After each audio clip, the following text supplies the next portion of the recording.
Hi guys, I'm Shmee and I'm back at home in London following the end of that amazing trip, the Where's Shmee Euro Tour. Pretty much though now, I'm full on getting ready for the Gumball 3000. Now that behind me was one of my favourite memories of last year, the 2015 rally kicking off in Stockholm, Sweden on our way to Las Vegas. Now in about a week's time we're going to be in Dublin, Ireland for the start of the 2016 rally going to Bucharest, where, as you will know if you've been following, we're going to be driving in the Abt RS6, 735 horsepower. This is going to be an awesome, awesome car for the purpose. I'm looking forward to getting there. Like previous years, we're going to have a go ball as we make our way up to Dublin, then of course all the usual coverage through the rally. Now, as I say, I've just got back. I got home last night from my tour. We flew back, picked up the cars at Gatwick Airport, drove into London. So today's mission, in theory, was to go down to my garage and start up the Ferrari FF and the Cayman GT4. Make sure that basically everything is running perfectly with them. Now, I went down and started doing this, and I wasn't going to video it, but let's just say that when I got to the Ferrari, it wasn't in the right frame of mind. Allow me to show you what I mean. So the key's actually already in here for reasons I will explain in a moment. And there we go. Some lights and not very much, and the screens are very faded. Basically, those are symptoms of a flat battery. It's actually kind of cool to see the Christmas tree of all the lights. Oh, it managed to turn them on, but you can tell we're not getting anywhere right now. And now we get a whole range of error messages. Yeah, so we're going to sort that out in a second. Now, if I try and take the key out, I can't. So this is kind of news to me. The FF clearly has some electrical system that prevents it from being removed. So for the minute, let's pop open the bonnet. That works at least, mechanical.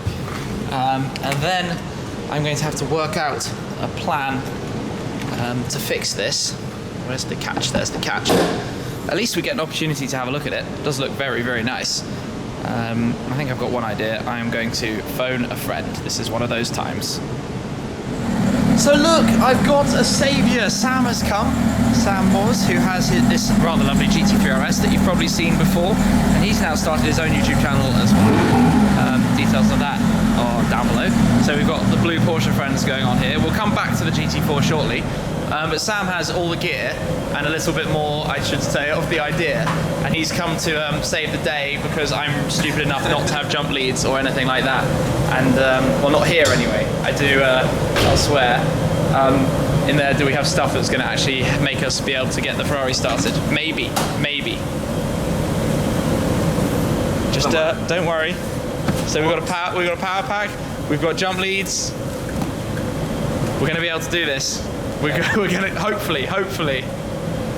We're gonna start this on the RS6 because it's sat right here, and that's gonna make life easy. So I'm gonna jump in here, and I'm gonna start this up. Oh, keyless, very nice. Don't have that on a Ferrari. Well, not on my Ferrari. Let's fire this up.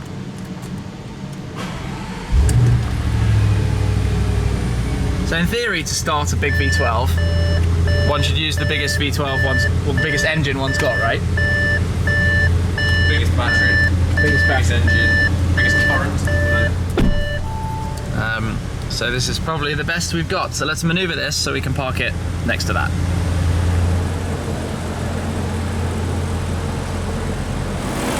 V8, V12.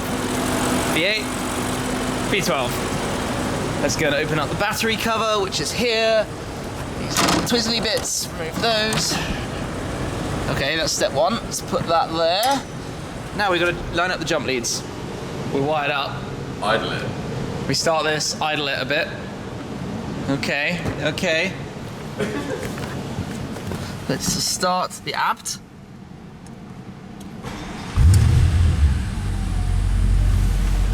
There we go. And let that do its thing. Those are cool, by the way. The puddle lighting. 120 years of Abt. So we let this do its own thing for a little bit. Fingers crossed. Yeah, you did. I'm expecting still to have a Christmas tree of problems. Well, at least it turned on. No, not yet. Let's give it another go. No. Well, step one has failed, and we don't know if it's because the RS6 has too little current, which might be the case with a modern battery to be able to start the V12 and the Ferrari. We're going to try some other things, and I'm sure when we look back at this later on, when we've been able to do this, it will be very obvious what the problem is, but right now, we're just monumentally failing. Second option, power pack, but we don't think this is going to work because it probably doesn't have enough power. We will try anyway, see what happens. Still beeping away at me in here, but let's just see anyway. Let's get the voltage meter on. Oh, it's up slightly. We're up to 11 volts now, rather than and raising slowly. Oh, just realised you can't see that. So it's evidently charging in some form because the bar is moving up. This is almost certainly not going to work. That would be a no. Option 3, jumping on the GT3 RS. Let's give this a go. Wired up for round 3. Fingers crossed. Let's see what the Ferrari's going to say this time. Well, we're still beeping. But the voltage is going up a little bit quicker. Still rising. We would bet this is not going to work. That would be a no, and it's gone into wet mode. The Porsche put the Ferrari in wet mode. Yeah, no. Okay. Fail. That was a complete and utter fail, so I've got the instruction book out of the glove box, which we were able to open. It's got an electronic glove box, which obviously doesn't normally work. We have been able to get that, so I can go and call Ferrari assistance. Yay! In the meantime, let's try out the German equivalent, which something tells me is just going to work straight off, because this has not been long for a car like this. So, let's give it a go. Clutch pedal. Obviously. And wow, the IB sounds raw.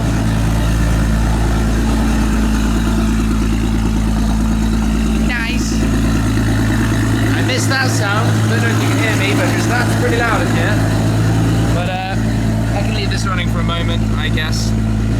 But this is basically absolutely fine. If I close the door. The GT4 works fine, that's a good thing of course, although I was certainly hoping that it would. It's a German, it's a Porsche car, it should, you know, work properly, so we're all good on that front. But, the Ferrari. Well, I've been on the phone already to the RAC, who power Ferrari assistance, and tomorrow they're going to come and take a look, so fingers crossed there's nothing too dramatic, but we will see when they get here. Good morning, so day 2 of dealing with this issue, except there's a first part to this today, something else I've got to handle in the meantime. So the McLaren, which is back here, has to go off today as well. Now, as I mentioned before, there's a tiny little issue with a sensor that's stopping the lift system from going up and down, but equally, following any trip like this, I like to send my car back to the dealer just to be checked over, because it's done a couple of thousand miles, including the track. It went via Frankfurt, but even since then, it's done a lot more. So if you remember, I actually did exactly the same with the LT after the trip at the end of last year to the south of France. And I'm going to be doing that now too, so. I'm going to take this car out. I'm going to put this on a truck because it's going back to the McLaren dealer. No major issues. And then it will come back to me shortly after. And then back to back, after McLaren assistance, because you can use their recovery trucks, and taking this, I'm going to go down and hopefully have Ferrari assistance come and look after that. So out we go. And off she goes, winched into the low loader. It's nice to be able to do this without having a lift system, no problems at all. That will now go off to the McLaren dealer. Our next little attempts at getting this running, we have Ferrari assistance with the RAC, so we've had both the AA and the RAC here today. We couldn't start it off the power pack. We're going to try and jump it from the proper pack in the van and see if we have any luck, but it really sounds like the battery in here is cooked.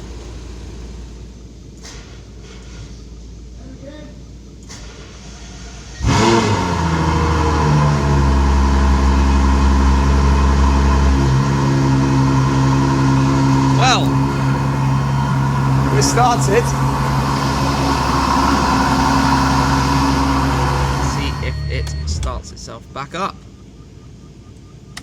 So go straight for it. On its own power. Can we start? We've got no error messages. And we are live. We got it running then, and I've actually brought the car now to Posh Wash, where we're going to give it a clean because it's been sat in the garage for a couple of weeks, and I've got an air conditioning vent actually near the car, which if I use that space is a little bit annoying, so it's rather dirty. So that's going to get cleaned up and sorted now that it's up and running. So after we got it started, I took it outside, ran it for a while, probably about 45 minutes, an hour, took it for a short drive, then we had to clear the warning messages and the errors, but that's all absolutely fine and back up and running. Now the battery is pretty weak, which is why it went flat in the first place, so I'm going to get the car down to Ferrari and get a new battery in and get it done properly. Of course, with these things, hopefully it'll be covered by warranty if I'm really lucky. We shall see what happens. But yeah, it's been an interesting day, hasn't it? McLaren assistance and Ferrari roadside assistance in the same day, but they both have very good services, it has to be said.